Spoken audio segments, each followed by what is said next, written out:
राधे राधे प्यारे विद्यार्थियों। अपन ने देखो दो प्रकार के कोलोइड विलयन पढ़े थे, ठीक है। एक अपने पास था, ध्यान दो,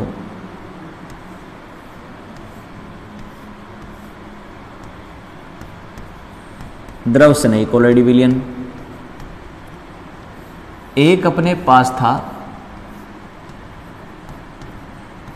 द्रव विरोधी कोलोइड विलयन। दो कोलोइड विलयनों की बात कर रहा हूं, एक द्रव स्नेही, एक द्रव विरोधी। द्रव स्नेही में मैं यहां एग्जाम्पल ले लेता हूं जिलेटिन का, और द्रव विरोधी में मैं यहां एग्जाम्पल ले लेता हूं एयू सोल का। तो मेरे पास दो कोलोइड विलयन हो गए, एक द्रव स्नेही हो गया, एक द्रव विरोधी हो गया। द्रव स्नेही में मैं जिलेटिन ले लेता हूं, द्रव विरोधी में मैं एयू सोल ले लेता हूं। द्रव स्नेही क्या होता है भाई? परिक्षेपण माध्यम परिचित प्रावस्था के बीच आकर्षण होता है। द्रव विरोधी में क्या होता है? परिक्षेपण माध्यम परिचित प्रावस्था के बीच आकर्षण नहीं होता। अब मैं इस साइड एक तीसरा एक चीज और बनाता हूं। यहां मैंने पानी प्लस नमक घोल लिया और ये मैंने बता दिया 10% विलयन। अभी 10% क्या है, ये अपन विलयन चैप्टर जब आप पढ़ेंगे तब बात करेंगे कि ये जो स्ट्रेंथ है विलयनों की वो होती क्या है, सांद्रता होती क्या है। आप यहाँ तो ये समझे कि पानी और NaCl मैंने मिला करके एक विलयन बना लिया, ठीक है। तो ये जो 10% NaCl का सॉल्यूशन है, इसको आप कहेंगे कि ये एक विद्युत अपघट्य पदार्थ का विलयन है। तो आपके पास तीन चीज हो गई, द्रव स्नेही कोलोइड विलयन हो गया, द्रव विरोधी कोलोइड विलयन हो गया, और नमक का जलीय विलयन हो गया। अब मैं क्या करता हूं, ध्यान से सुनो। ये जो पानी प्लस NaCl है, ये मैं एक ml डालता हूं,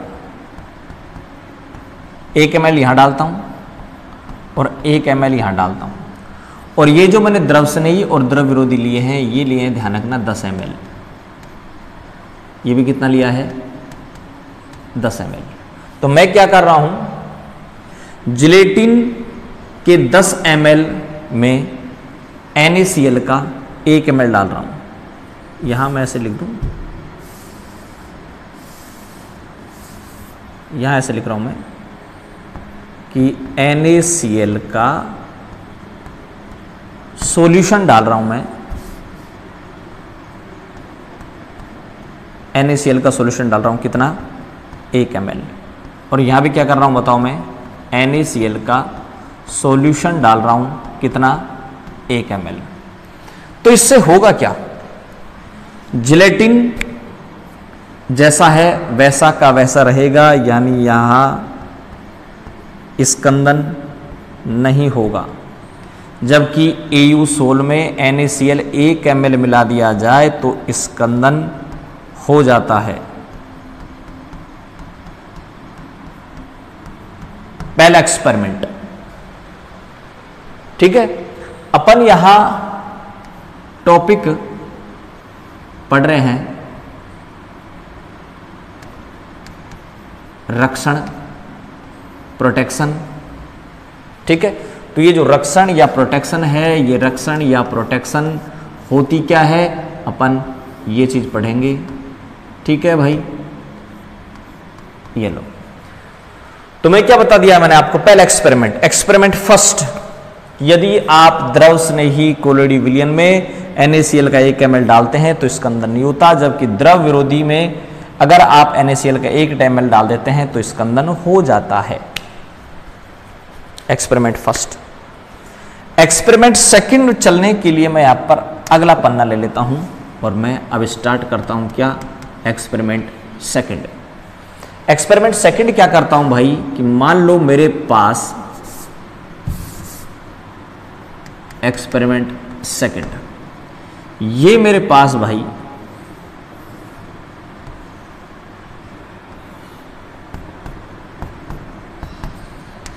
कोलोइड विलयन है। और कोलोइड विलयन कौन सा है बताएं, ये है 10 ml AU सोल, अब मैं क्या करता हूं, इस 10 ml एयूसोल में 10 ml एयूसोल में मैं प्लस कर देता हूं क्या, जिलेटिन। यानी मैं इसमें थोड़ा सा जिलेटिन मिला देता हूं भाई। तो क्या किया बताओ मैंने किया क्या कि द्रव स्नेही कोलोइड में मैंने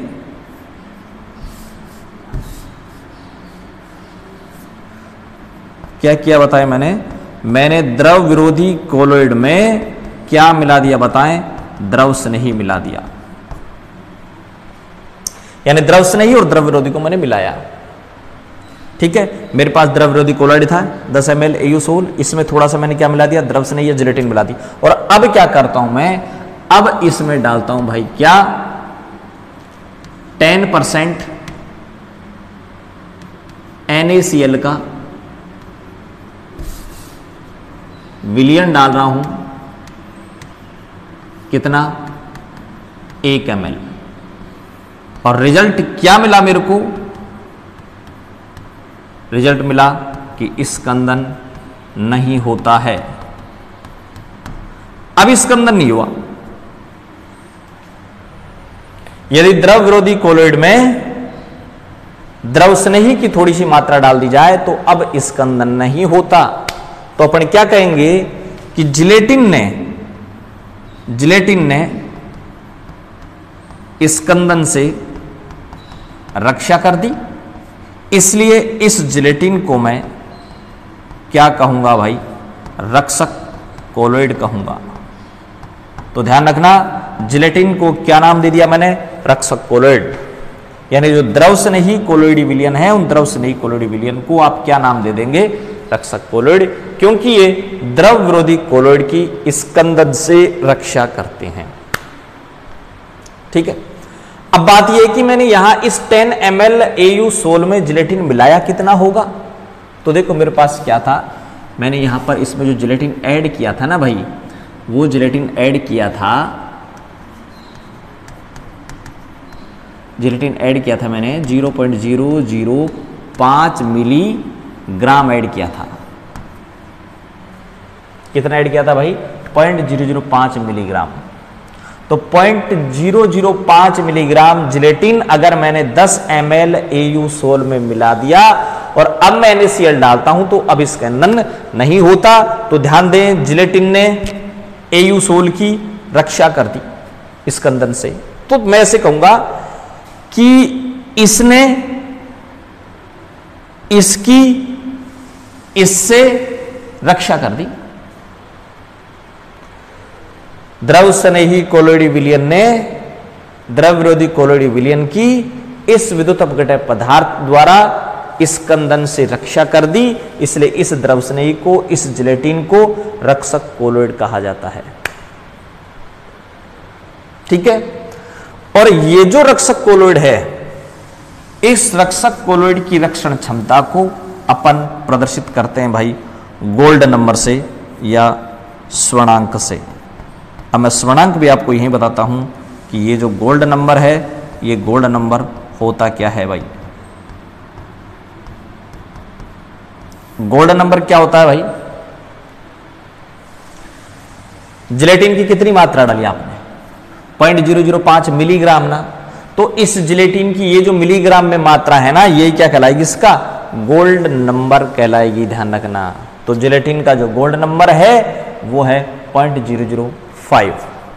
तो जिलेटिन का गोल्ड नंबर कितना है भाई, 0.005, बस 0.005 मिलीग्राम वगैरह नहीं लगाएंगे, 0.005। तो ये जो स्वर्णांक या गोल्ड नंबर होता क्या है, इस द्रव स्नेही कोलोइड या इस रक्षक कोलोइड की मिलीग्राम में वह मात्रा जो 10 ml एयूसोल का 10% 1 ml NaCl से इसका नहीं होने दे, गोल्ड नंबर कहलाएगा।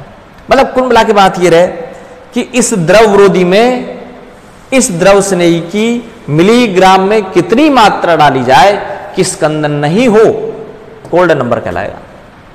तो जिलेटिन की कितनी मात्रा डाली,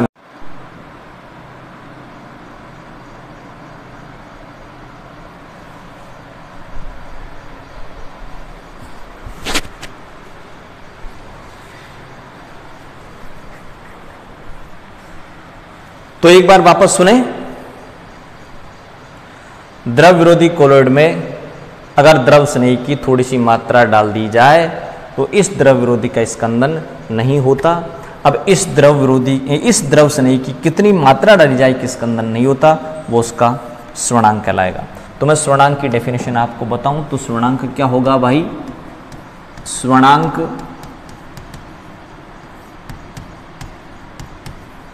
रक्षक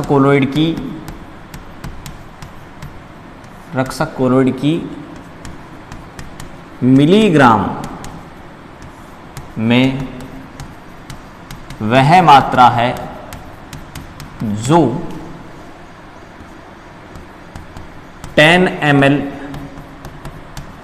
एयूसोल का 1 ml 10% NaCl से स्कंदन रोक दे। तो स्वर्णांक क्या है, रक्षक कोलोइड की मिलीग्राम में वह मात्रा है जो 10 ml एयूसोल का 1 ml 10% NaCl से स्कंदन रोक दे, स्वर्णांक कहलाएगी। और एक चीज और ध्यान रखना कि जिसका स्वर्णांक जितना कम होगा ना, उसकी रक्षण क्षमता उतनी ज्यादा होगी। यानी रक्षण क्षमता और इस स्वर्णांक के बीच उल्टा संबंध है। ये लो भाई, स्वर्णांक कम रक्षण क्षमता ज्यादा, स्वर्णांक कम रक्षण क्षमता ज्यादा। ठीक है।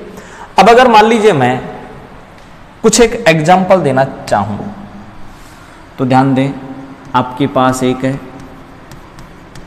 जिलेटिन 0.005, एक आपके पास है हीमोग्लोबिन 0.03, एक आपके पास है एल्बुमिन 0.08 और एक आपके पास है अरेबिक गोंद 0.10। ठीक है।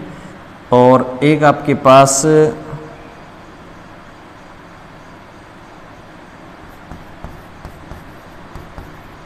पोटैटो स्टार्च है, पोटैटो स्टार्च का होता है 25।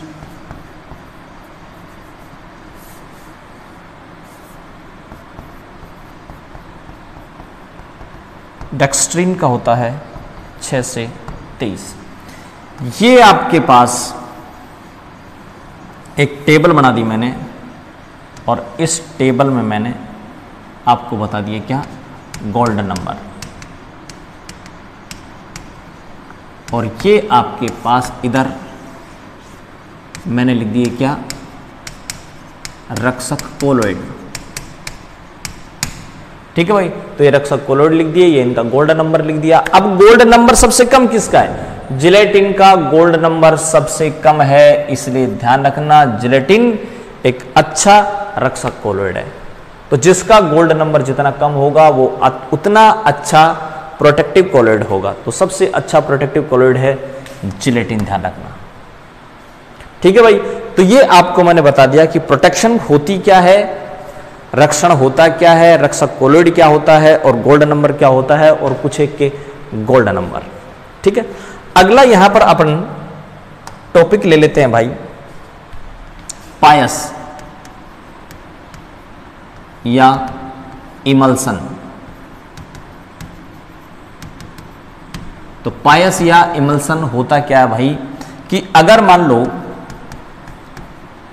परिक्षेपण माध्यम, परिक्षिप्त प्रावस्था,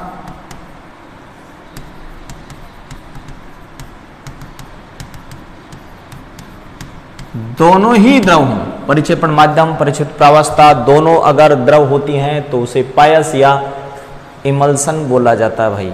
तो पायस या इमल्सन क्या होता है कि जिसमें परिक्षेपण माध्यम और परिक्षिप्त प्रावस्था दोनों लिक्विड हो पायस कहलाएगा। अब मैं यहां इनके बता देता हूं प्रकार, पायसों के प्रकार। तो देखो पायस दो प्रकार के होते हैं भाई, एक तो होता है जल में तेल और दूसरा तेल में जल। जल में तेल यानी यहां पर, चलो टाइप में आगे लो भाई एक बार, है ना, एक यहां ले लेते हैं, कोई बात नहीं, ये लो। ज्यादा मात्रा में हो तो क्या जल, और ये हो गया भाई क्या, ऑयल। यहां की बात करें, ये लो तेल है और ये वाटर।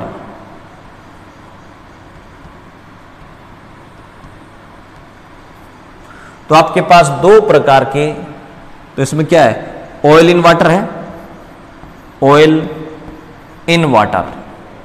इसमें क्या है बताएं, वाटर इन ऑयल। तो दो प्रकार के आपके पास कोलोइड हो गए, एक ऑयल इन वाटर और एक वाटर इन ऑयल। अब मैं यहीं पर इनके कुछ एग्जाम्पल भी बता देता हूं भाई। तेल ज्यादा है, तेल यहां यहां पर पानी ज्यादा है, परिक्षेपण माध्यम क्या है, यहां पानी है, तो यहां पानी ज्यादा है और यहां भाई तेल ज्यादा है। तेल ज्यादा है ना, तो इसका एग्जाम्पल है कोल्ड क्रीम और मक्खन। और यहां पर भाई तेल बहुत कम है, तो इसका एग्जाम्पल होगा आपके पास क्या, मिल्क और वेनिसिंग क्रीम।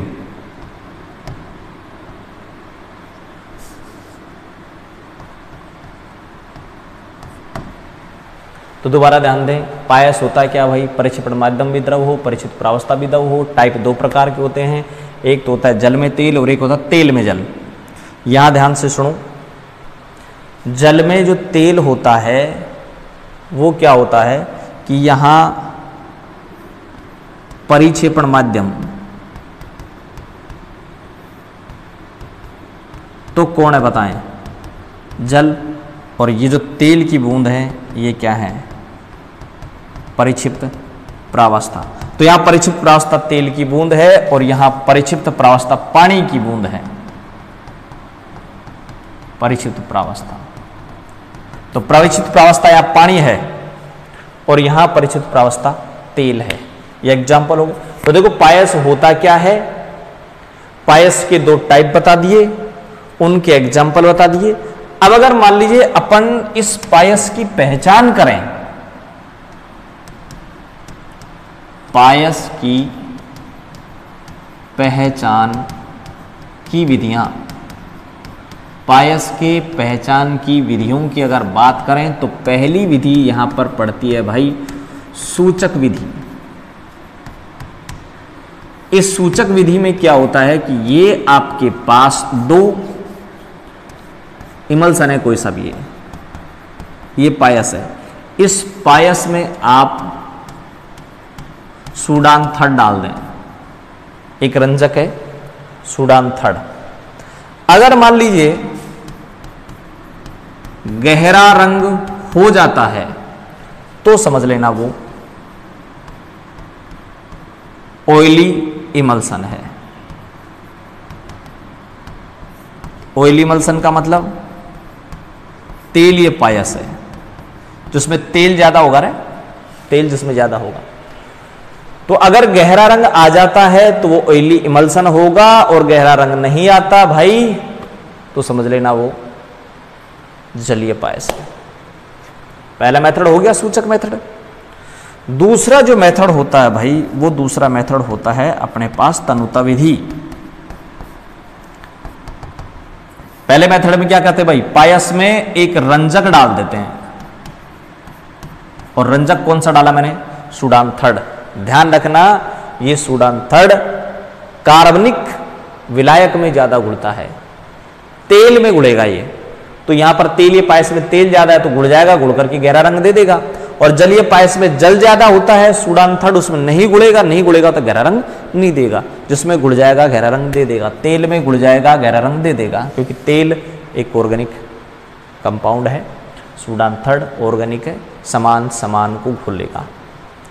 तन्मुता विधि की बात करें तो अपन क्या करेंगे भाई, एक कांच की पट्टी के ऊपर अपन पायस ले लेंगे, एक बूंद कांच की पट्टी के ऊपर एक बूंद पायस की पटक लो, और अब इसमें एक बूंद मिलाओ क्या, पानी की। और फिर उसके बाद देखो कि अगर मान लो समांगी मिश्रण बन जाए तो समझ लेना वो जलीय पायस है। समांगी बन जाए तो क्या है, वो जलीय पायस है। क्यों, वही समान समान को घोड़ता है। जलीय पायस है तो उसमें जल ज्यादा होगा, जल आपने डाला, समांगी मिश्रण बन जाएगा। तेलीय पायस होता तो ये तेल ये पानी मिक्स नहीं होते, विषमांगी मिश्रण बनता। तो अगर मान लीजिए इस पायस की बूंद को एक कांच की पट्टी पे लेकर के पानी की एक ड्रॉप डाली जाए, ड्रॉप डालने के बाद समांगी मिश्रण बन जाए तो समझ लेना जलीय है, और समांगी नहीं बने तो समझ लेना वो कौन सा होगा, तेलीय होगा। थर्ड अपन मेथड लेते हैं चालकता विधि। अपन जो विलियन या इमल्सन होंगे उनकी कंडक्टिविटी निकालें, चालकता निकालें, तो दो चीज होंगी भाई, या तो चालकता अधिक आएगी या चालकता कम आएगी। अगर चालकता अधिक आती है तो समझ लेना वो जलीय है, और चालकता अगर कम आती है तो समझ लेना वो तेलीय है। चौथा अपने पास मेथड है यहां शांता विधि। ये शांता विधि भी इसी प्रकार की है कि आपके पास जो इमल्सन है उसकी आप विस्कोसिटी निकालें। अगर मान लीजिए शांता अधिक आती है, शांता अधिक का मतलब होता है बहने के गुण का विरोध ज्यादा। तेल और पानी को आप बहाओ, पानी तेज बहेगा, तेज बहेगा इसका मतलब शांता कम, तो पानी की शांता कम होती है। तो शांता अगर मान लीजिए कम आती है तो वो जलीय होगा, और अगर शांता अधिक आती है, विरोध अधिक आता है, धीरे बहता है, तो समझ लेना वो तेलीय पायस है। चार मेथड आपको बता दिया मैंने, Shanta method, conductivity method, viscosity method. तो चालकता अधिक आएगी जलीय की, चालकता कम आएगी तेलीय की। शांता अधिक आएगी तेलीय की, शांता कम आएगी जलीय की। चार मेथड है, चार मेथड आपके पास ये आइडेंटिफिकेशन के मेथड है, ठीक है। उसके बाद मैं बता रहा हूं आपको पायस बनाने की विधियां, प्रिपरेशन मेथड ऑफ इमल्सन। तो देखो ये आपके पास पानी है, ये आपके पास तेल है, दोनों आपस में मिक्स नहीं होते, इसलिए इन दोनों को मिक्स करने के लिए मैं पायसी कारक डालूंगा भाई, और पायसी कारक डालने के बाद पायस बन जाएगा। पायस बनाने की विधि है कि पानी और तेल दोनों आपस में मिक्स नहीं होते, इसलिए मैं यहां इमल्सिफाइंग एजेंट डालूंगा, और ये इमल्सिफाइंग एजेंट पायस बना देंगे। ये प्रक्रिया पायसीकरण कहलाएगी। पूरी जो ये प्रोसेस है क्या कहलाएगी बताओ, पायसीकरण, पायस बनाने की प्रक्रिया है। और अगर मान लो मैं वापस जाना चाहूं तो ये कहलाएगा विपायसीकरण। और विपायसीकरण का तरीका है आप इसको गर्म कर दें, ठीक है, या फिर क्या बोलते हैं उसको, अति सूक्ष्म फिल्टर नहीं, अति सूक्ष्म फिल्टर नहीं, द्रुत अपकेंद्रण, बहुत तेजी से घमाएं, या तो गर्म कर दें या द्रुत अपकेंद्रण कर दें, या ये जो पायसिक कारक है इसको नष्ट करके, पायसिक कारक को नष्ट करके तो गर्म कर दो। द्रुत अपकेंद्रण, द्रुत अपकेंद्रण का मतलब होता है भाई, देखो गर्म करने का मीन्स है दूध को आप गर्म करते जाओ, गर्म करते जाओ, उसके ऊपर तेल की छोटी छोटी बूंदें तैरने लग जाती हैं, अलग हो गया तेल भाई। द्रुत अपकेंद्रण का मतलब जब आप डेयरी पे दूध लेके जाते हैं तो दूध का सैंपल लेकर के एक मशीन में तेजी से घुमाते हैं, उससे क्या हो जाता है, जितना भी फैट है वो ऊपर आ जाता है, ठीक है, अलग हो गया, पानी अलग हो गया, तेल अलग हो गया, और पायसी कारक जो आपने डाला था उसको नष्ट कर दें। तो यहां ये जो पायसी कारक, तो देखो भाई पायसी कारक मिला दो, पायस बन जाएगा, पायसी कारक को बाहर निकाल दो, दोनों अलग हो जाएंगे। तो दोनों से पायस बनाना पायसीकरण, और पायस से दोनों को अलग कर देना विपायसीकरण। ठीक है भाई, ये पायस बनाने की विधि। अब इस पायस बनाने की विधि में ये जो पायसी कारक है, ये पायसी कारक पायस बनाने के लिए काम में आता है। और ये कौन कौन से हैं भाई? साबुन, गोंद, प्रोटीन, डिटर्जेंट, ये आपके पास पायसी कारक हैं। पानी और तेल को मिलाकर के दूध बनाने की जो प्रक्रिया है उसमें साबुन है, डिटर्जेंट काम में लेते हैं आदमी। और इस पानी और तेल में, पानी और तेल से दूध बनाने की प्रक्रिया में प्रोटीन काम में लेती है गाय और भैंस। तो गाय भैंस पायसी कारक के रूप में प्रोटीन काम में लेती हैं, और कृत्रिम दूध बनाने के लिए आदमी साबुन, अपमार्जक, यूरिया, इस प्रकार के खतरनाक केमिकल काम में लेते हैं। तो आप समझ सकते हैं कि दूध जब गाय भैंस बनाती है तो इन दोनों को मिलाने के लिए बहुत अच्छी चीज प्रोटीन मिक्स करती है उसमें। कितनी अच्छी है गाय भैंस। और इस पानी और तेल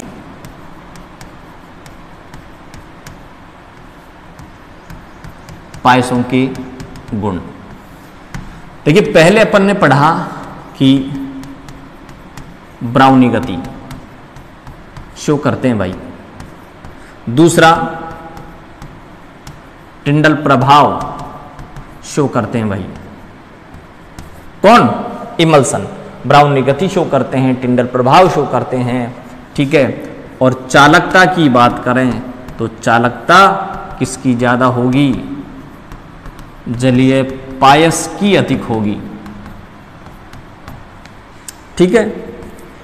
शांता की अगर आप बात करें तो शांता किसकी अधिक होगी? तेलीय पायस की अधिक होगी, तेलीय पायस की अधिक होगी। और अगला मैं बात करूं क्या? विपायसीकरण। तो विपायसीकरण क्या होता है भाई?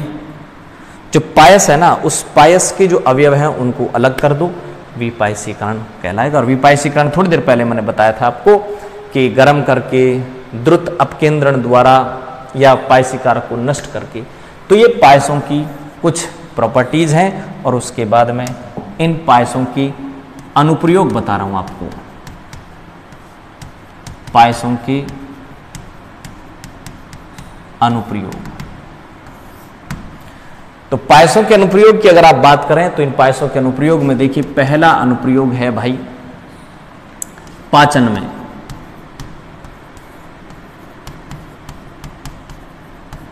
औषधियां, लोशन, ठीक है, इनमें ये पायस काम आते हैं। कपड़े धोने की प्रक्रिया में, कपड़े जब धोते हैं तो तेल पानी में घुल जाता है, साबुन आप काम में लेते हैं, अपन ने पढ़ा था। साबुन जब कपड़े साफ करता है तो क्या होता है, पहले पढ़ लिया था।